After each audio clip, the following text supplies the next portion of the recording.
इनके आग्रह और अनुरोध पर चले आते हैं। तीर्थराज प्रयाग का महाकुंभ कितना महत्वपूर्ण है आप सबको मालूम होना चाहिए। हमारे कामतगिर का विशाल शिविर लगा हुआ है, वहां बहुत बड़ा शिविर लगा है। वैसे माघ में प्रतिवर्ष लगता है, लेकिन महाकुंभ पड़ गया तो विशेष रूप से लगा हुआ है। मैं तीर्थराज प्रयाग का कुंभ छोड़ के कहां आया हूं, जल्दी बोलो। महाराष्ट्र में नंदुरबार में आया हूं कि नहीं आया हूं। और महत्वपूर्ण शाही स्नान 14 जनवरी का आपको मैं क्या बताऊं। आज से विशाल व्यापक व्यवस्थाओं के साथ कुंभ प्रारंभ हो गया है, कल से ही हो गया है। वैसे तो 13 तारीख को पूर्णिमा का स्नान हुआ, इसके बाद 14 तारीख को शाही स्नान हुआ।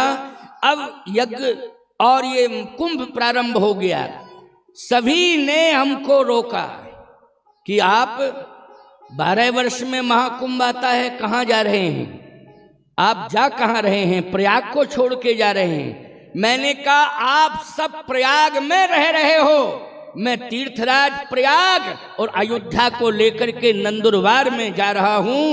वहां तारादास बापू के द्वारा महाकुंभ चल रहा है, उस महाकुंभ को मैं पूरा करके ही वापस लौटूंगा। तो याद रखना, चित्रकूट कामदा नाथ का, अयोध्या नाथ अयोध्या का और तीर्थराज प्रयाग का पूरा पुण्य लेकर के मैं आज नंदुरबार में आया हूं। और प्रतिदिन राम कथा के माध्यम से आपको वो पुण्य की वर्षा, वो दिव्य अमृतत्व की वर्षा कथा के माध्यम से करूंगा। और आप सभी पेयम पेयम श्रवण पुटके राम नामाभिरामम, पियो पियो क्या बोले, राम नामामृत पियो, राम कथामृत पियो। तो हमारे बापूजी राम नामामृत पिलाएंगे, हम राम कथामृत पिलाएंगे। और ये नंदुरबार का दिव्य श्री राम विजय महायज्ञ और ये महाकुंभ जो है 22 तारीख को पूरा हो जाएगा। और 22 तारीख को पूरा होगा और हम यहाँ से प्रस्थान करेंगे, सीधे तीर्थराज प्रयाग में प्रवेश कर जाएंगे। लेकिन आपको एक बात बताऊं, आप कहो महाराज लेकिन प्रयाग तो प्रयाग ही है। चलो आप कथा के माध्यम से कह रहे हैं, लेकिन वहां त्रिवेणी संगम है, 5 मिनट की बात है। इसके बाद जो है, क्योंकि ये सिद्ध कर दूं कि ये तीर्थराज प्रयाग बन गया है, ये सिद्ध कर दूं। अगर नहीं कर पाऊंगा सिद्ध तो लोग यही कहेंगे कि भावनात्मक ढंग से तो कह दिया कुंभ है, लेकिन प्रयाग है। प्रयाग है कैसे? कोई भी संत विद्वान मनीषी टिप्पणी नहीं कर सकता है। और मैं रहूंगा 22 तारीख तक, यदि कोई करे तो मेरे सामने आए, मुझसे प्रश्न करे, मैं उत्तर दे दूंगा। लेकिन मेरा चैलेंज है, ग्रंथ के माध्यम से सिद्ध कर रहा हूं। त्रिवेणी का तट है प्रयाग में, गंगा यमुना और सरस्वती, ठीक है ना, 3 पवित्र नदियां हैं। अच्छा भैया एक बात बताओ, तीर्थराज प्रयाग में वहां के महात्मा तो बहुत हैं, लेकिन विशिष्ट महात्मा वहां के कौन है? बोले भरद्वाज जी महाराज। तीर्थराज प्रयाग में कुंभ लगा है तो संत ही संत इकट्ठे हुए हैं।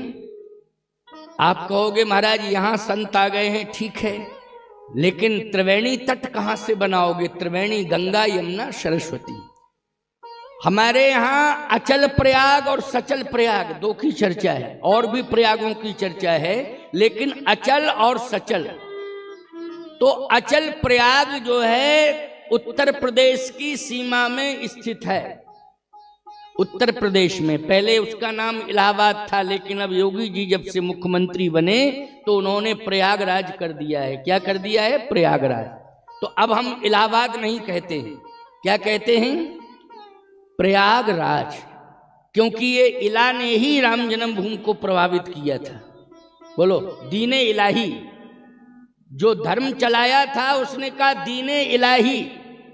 ये दीने इलाही याद रखना, उसका एक ही नारा था, दिल्ली सरोबा जगदीश सरोबा। जो दिल्ली का शासक है वही ईश्वर है। जो दिल्ली का शासक है वो क्या है?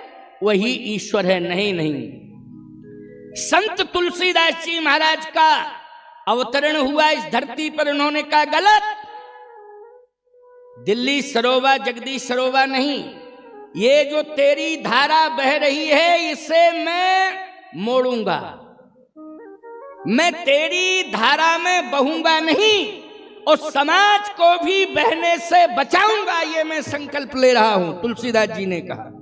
उसी समय उन्होंने रामचरितमानस की रचना की। आप कहोगे महाराज जी उन्होंने कौन सी धारा बहाई? देखो, धारा में तुलसीदास जी ने कहा, संतों ने कहा, धारा में कभी बहना नहीं चाहिए। क्यों?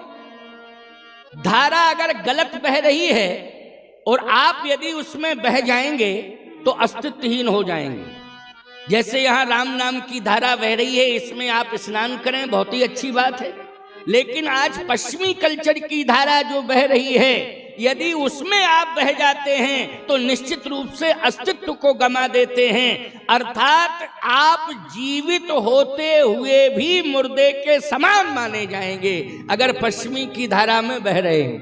धारा को आज श्री राम विजय महायज्ञ के माध्यम से तारादास बापू के संकल्प के साथ ये दिव्य भव्य आयोजन महाकुंभ के स्वर्णिम काल में प्रारंभ हुआ है। ये धारा को मोड़ने के लिए है।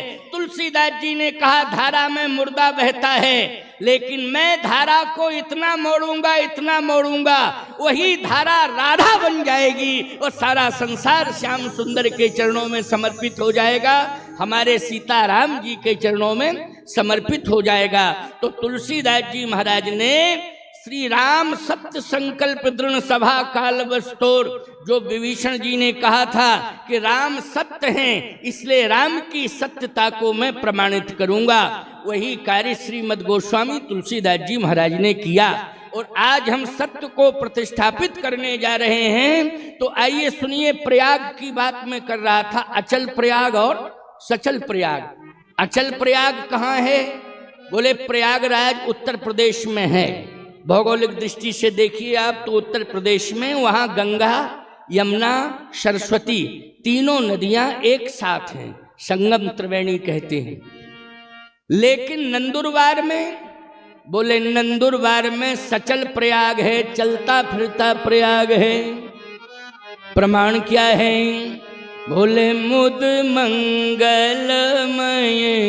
संत समाजू, मुद मंगलमय संत समाजू, मुद मंगलमय संत समाजू, मुद मंगलमय संत समाजू, जो जग जंगम तीरथ राजू, जो जग जंगम तीरथ राजू, जो जग जंगम तीरथ राजू, जो जग जंगम तीरथ राजू, ये चलता फिरता प्रयाग।